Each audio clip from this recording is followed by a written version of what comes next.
forest was darker than he had ever imagined, and the man realized too late that he had walked farther from the trail than he intended. He carried only a small backpack, a half-empty bottle of water, and the stale remains of a sandwich, none of which could comfort the gnawing unease in his chest. The trees towered above him like colossal prison bars, blotting out the sun until only thin veins of light filtered through the canopy. Every step forward felt like a mistake, but turning back yielded only confusion, for the path he thought he knew had dissolved into endless tangles of underbrush. His name was Michael, and he whispered it to himself in the growing silence as if speaking it aloud could tether him to reality. The air smelled of moss and damp soil, but underneath lingered another odor, faint yet disturbing, metallic, almost like rust or old blood. He paused, listening. The forest seemed alive, not with birdsong, but with an unsettling quiet that pressed in from all sides. Then a twig snapped behind him. He spun, heart hammering, but saw nothing except the shifting shadows of branches swaying in a breeze he could not feel. Michael tried to laugh at his own paranoia, yet his voice cracked, brittle in the emptiness. Hunger already gnawed at him, and thirst tightened his throat, urging him to conserve what little water he had left. He pressed onward, hoping for a landmark, a clearing, anything that might guide him out, but the trees stretched endlessly, each one a twin of the last, until his sense of direction dissolved completely. Night was approaching, creeping fast, swallowing the sky in shades of bruised purple and black. He gathered broken branches to build a small fire, hands trembling as he struck the lighter. The flame sputtered to life, fragile but real, casting long, distorted shadows across the trunks. For a moment, the warmth gave him hope. Yet with it came an awareness that the fire might attract attention. He tried not to think of what kind. As the darkness deepened, the forest seemed to lean closer, its silence broken only by distant cracks, as though something was circling, watching, testing the edges of his courage. He whispered, "It's just animals," though he wasn't sure he believed it. The hours crawled. Sleep teased him but never arrived, every rustle jolting him awake. Somewhere in the distance an owl hooted, mournful, almost mocking.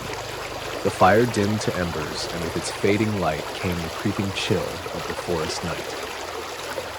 Michael pulled his jacket tight, but it did little to stop the cold gnawing into his bones. His stomach twisted, demanding food, and he remembered bitterly that his sandwich had long been eaten. At dawn, he forced himself to move again, searching for berries, mushrooms, anything, though his knowledge of survival was limited to what he had once half-watched in a documentary. The forest, however, seemed barren. He found a trickle of water seeping from a rock and drank greedily, not caring about purity, just desperate to quiet the burn in his throat. As he moved deeper, the trees thinned into a clearing. Relief fluttered in his chest, but the feeling died quickly, for in the center of the clearing stood a massive boulder streaked with something dark. He approached cautiously, and as the wind shifted, the smell hit him, coppery, foul, unmistakable. His pulse quickened as he realized the streaks were not rust but dried blood. Flies buzzed lazily around the stone, thick and heavy in the air, though there was no carcass, no body, only the stain, as if the earth itself had devoured the offering. Fear rooted him in place until instinct screamed at him to move. He backed away, eyes darting around the tree line, but everything was still, too still. The forest had been silent before, but now it felt suffocated, as if even the air held its breath. He stumbled back into the woods, crashing through brush, running blindly until his lungs burned. When at last he collapsed against a tree, gasping, he realized he no longer knew which direction he had come from. Panic gnawed at him, yet he forced it down, whispering that panic was death. He needed calm, needed focus. He tried marking trees with his knife, desperate to leave signs for himself, though he suspected the forest would swallow them just as it swallowed paths and bearings. The sun dipped low again and shadows stretched long, claw-like. His body shook with exhaustion, but rest was impossible. That night, the whispers began. At first they were faint, so faint he thought them tricks of his weary mind. But as the hours dragged, they grew sharper, curling through the darkness, words he could almost understand, but not quite, phrases half-formed, mocking. His fire hissed and sputtered, casting jagged light across the trees, and in that glow he thought he saw movement, figures darting at the edge of sight, vanishing when he turned his head. He pressed his palms over his ears, yet the whispers slid beneath, inside, crawling into his skull. He muttered prayers he had not spoken in years, hoping the sound of his own voice would drown them out, but the whispers only laughed. Morning brought no relief. His body felt brittle, every joint aching, lips cracked, stomach a hollow pit. He scavenged again, finding a patch of berries that looked edible. Hunger overpowered caution, and he devoured them, though soon after, cramps twisted his gut and he retched until his throat burned. Trembling, he wiped his mouth, despair sinking deeper. The forest wanted him weak. By afternoon, the sky grew heavy with storm clouds, thunder rolling in the distance. He prayed for rain, for water, but when it came, it was violent, sheets of water lashing down, drenching him until his teeth chattered. His fire died in seconds, leaving only cold and darkness. Lightning split the sky, illuminating the forest in blinding white, and in those flashes he saw shapes, tall and twisted, standing between the trees, watching. Each time the darkness returned, his heart pounded harder, waiting for them to move closer. He shouted at them, voice raw, demanding to be left alone, but the storm only roared louder, and the shadows did not retreat. Through the long, wet night, he clung to the roots of a fallen tree, shivering, whispering to himself that he would survive. Dawn came gray and grim. His legs felt like lead as he forced himself onward. Hours blurred into hours. He found a rabbit caught in a snare, limp and lifeless, its blood fresh. The snare was not his. Someone else was here. Terror lanced through him. He backed away, but a branch cracked behind him, and he knew he was no longer alone. He ran, branches whipping his face, lungs screaming, until at last he burst into another clearing. There, unbelievably, was a cabin, weathered and sagging, but real. Desperation urged him forward. He pounded on the door, then pushed it open. Inside, dust and cobwebs clung to every surface, the air stale with abandonment. A broken chair lay toppled, a table scarred with knife marks, and in the corner a fireplace filled with ash, long, cold. Relief warred with dread, for though the cabin offered shelter, it also whispered of those who had come before.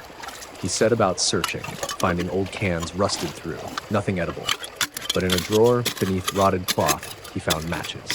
Matches, dry and whole. Tears stung his eyes as he struck one, watching the flame flare to life. That night he built a fire in the cabin, warmth wrapping around him for the first time in days.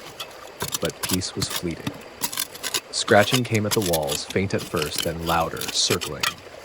He pressed his back to the fire, clutching his knife, whispering that the door was locked, the fire strong. Yet the scratching persisted, long into the night, until exhaustion dragged him into a shallow, haunted sleep. In his dreams, the forest consumed him, roots winding around his limbs, branches piercing his skin, whispers chanting his name. He awoke with a scream, sweat cold on his skin, but the scratching had stopped. Silence pressed in again, heavy, waiting. The days bled together. Hunger drove him to set crude traps, though most failed. Once he caught a squirrel, and though the thought sickened him, he roasted it over the fire, choking down each bite with tears in his eyes. He told himself survival left no room for pride. Nights remained the worst. Whispers returned, stronger, clearer. They spoke his name now, drawing it out like a lover's sigh. Sometimes he thought he saw faces in the flames, eyes staring back, mouths grinning wide. He tried to shut them out, but the forest lived inside him now, breathing with him, feeding on his fear. Days passed, maybe weeks. He lost track. His beard grew ragged, clothes filthy, body a collection of cuts and bruises. Yet somewhere inside, a spark endured. He would not let the forest win. One morning, he stumbled upon a stream, wider than the trickle before, its water clean and rushing. He drank until his stomach ached, then followed it, hoping it might lead to freedom. The forest seemed to resist, trees crowding closer, branches clawing at him, but he pushed on. Night fell again, but he did not stop. The stream shimmered in the moonlight, a silver thread guiding him onward. His legs wavered, but he forced them to move. Then, in the distance, a light flickered. Real light, steady, human. Hope surged, wild and desperate. He staggered toward it, branches tearing at his arms, lungs burning, until at last he broke through the tree line. Ahead lay a road, asphalt slick with dew, and beyond, headlights of a truck approaching. He stumbled forward, waving, shouting, collapsing onto the gravel. The truck screeched to a halt, doors slamming, voices shouting. Hands lifted him, strong and real, pulling him from the forest's grip. He wept. body shuddering, whispering thank yous over and over. As the truck carried him away, he looked back one last time. The forest loomed silent and watching, shadows writhing just beyond the reach of the headlights. He knew it would wait, patient and eternal, for the next soul to wander too deep. But for now, he had escaped. Barely. Alive, but scarred, he carried the forest within him, a nightmare that would never truly end.